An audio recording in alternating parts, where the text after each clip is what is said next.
In today's video, I'm going to show you how to use the Lemlist team dashboard.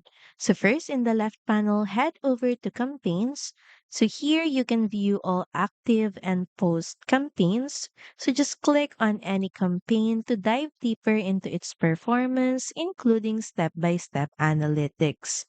So the team performance panel actually lets you compare how each team member is doing, and this is useful for spotting top performers or identifying who might need support.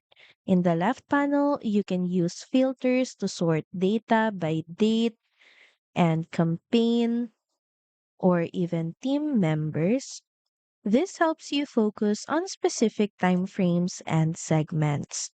Now scroll to the activity feed to track recent actions like emails sent, replies received, or updates made by your team. So basically, use the dashboard to monitor performance, optimize campaigns, and keep your team aligned. Thank you for watching this video. Also, feel free to use our affiliate link in the description. Bye!